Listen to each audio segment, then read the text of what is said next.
తులారాశి వారికి ఈ వారం మధ్యస్థ ఫలితాలు గోచరిస్తున్నాయి. వృత్తి ఉద్యోగాల పరంగా అనుకూలంగా ఉన్నప్పటికీ ఖర్చులు అధికంగా ఉంటాయి. భాగ్యాధిపతి అయిన బుధుడు జన్మరాశిలో ఉన్నారు. రాశ్యాధిపతి అష్టమాధిపతి అయిన శుక్రుడు ద్వితీయంలో ఉన్నారు.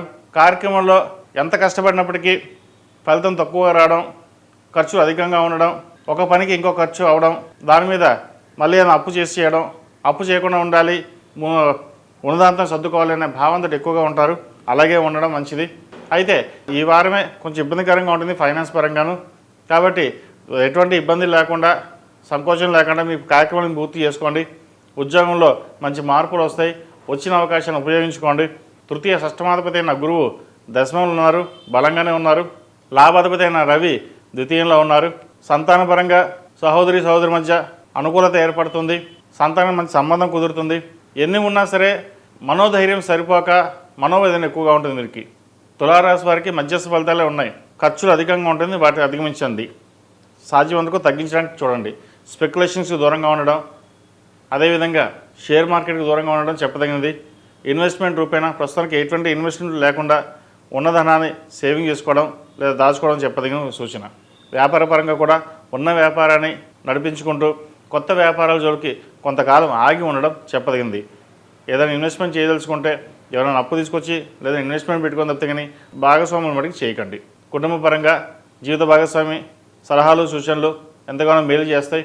బ్యూటీషియన్స్, కాస్మెటిక్స్, వైద్య వృత్తుల వారికి కాలం అనుకూలంగా ఉంది.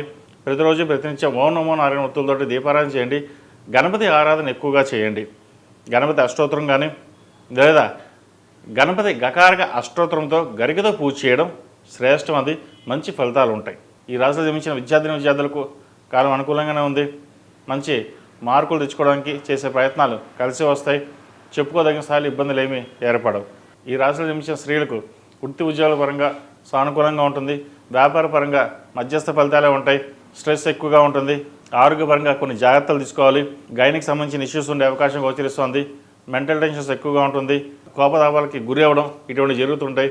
ప్రశాంతంగా ఆలోచించి ఏ కార్యక్రమమైనా చేయండి, సత్ఫలితాలు ఇస్తాయి. తొందరపడి తీసుకునే నిర్ణయాలు, తొందరపడి చేసే కార్యక్రమాలు ఏదైతే ఉన్నా సరే అవి దుష్ప్రభావాలకి దారితీసే అవకాశం గోచరిస్తోంది.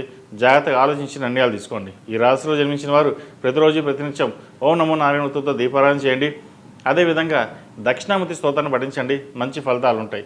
ఈ రాశిలో జన్మించిన వారికి కలిసి వచ్చే సంఖ్య 6, కలిసి వచ్చే రంగు బ్లూ.